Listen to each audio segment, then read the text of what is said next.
que dans ce genre d'élevage, il y a une certaine mortalité, c'est normal. Après, il y a eu des images, tiens, on en a derrière, où il y avait des lapins qui étaient morts depuis 1 mois, les cadavres n'étaient pas ramassés. Allez, qui démarre? Sarah, maître. Gandhi disait on reconnaît le degré de civilisation d'un peuple à la façon dont il traite ses animaux. Donc tu cautionnes la maltraitance animale. Franchement, moi je te le dis, ça me met hors de moi d'entendre des conneries pareilles. Quoi, bien sûr? Ça veut dire que tu cautionnes. Regarde, les images sont là, on s'en fout comment elles ont été tournées, on s'en carre. Mais on s'en claque comment elles ont été tournées. C'est des images qui ont été tournées il y a 20 ans dans un pays de l'Est, quoi.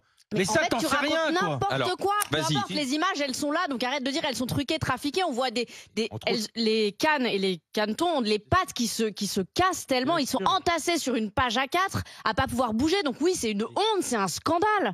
Enfin, je comprends même pas comment tu peux cautionner ce genre de choses. Moi, Sarah, t'en manges du foie gras? Écoute, t'en manges du foie gras? Non, je n'en mange pas.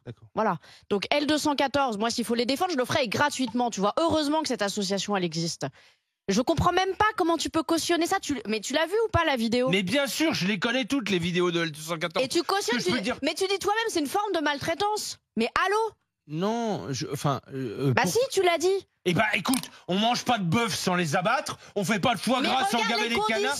Mais à partir tu peux prendre des images chocs et les monter, quoi. Et mais heureusement dans un élevage. As-tu déjà visité un élevage? Non, jamais. Mais Didier, heureusement que les consommateurs voient ça, sinon ils sont dupés. Didier, à un moment donné, une salle de gavage. Je vais décrire la scène. Une salle de gavage, c'est une salle qui est climatisée, qui est ventilée, dans laquelle il y a des canards qui sont maintenus dans une cage pendant 7 jours. Et on leur fait avaler une pâtée pour que le foie il se développe. Voilà, c'est ça une salle de gavage. Alors qu'il y ait des gens qui militent contre ce principe-là, je l'entends. N'empêche que la réalité d'une salle de gavage, c'est ça, que des canards qui sont dans une cage, eh ben ils s'abîment les pattes. Que dans ce genre d'élevage, il y a une certaine mortalité, c'est normal. Après, il y a eu des images, tiens, on en a derrière, où il y avait des lapins qui étaient morts depuis 1 mois, les cadavres n'étaient pas ramassés. Et c'est normal. Ben non, ça c'est pas normal.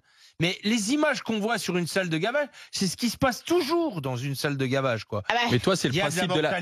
Sauf que vous vous opposez sur un principe, c'est-à-dire que toi, tu es contre les salles de gavage des oies, des canards. Non, mais après, il y a un choix à faire. Soit tu bouffes de l'éponge mélangée avec du soja qui s'appelle le faux gras, soit. Et ça vient d'où, ça?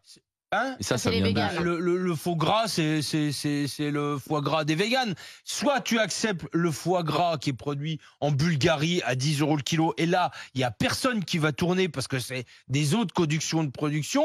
Et après, là, en l'occurrence, la coopérative qui est incriminée, qui s'appelle la Quercénoise, c'est des gens qui ont pignon sur rue. Tu peux visiter les élevages n'importe quand, quoi. Non mais Didier, moi ce que je dénonce surtout, c'est les conditions. Mais bien sûr, tu peux dire que c'est interdit. D'ailleurs, L214 en est arrivé au fait que aujourd'hui, il est interdit d'avoir des poules en cage pour produire des œufs. C'est interdit.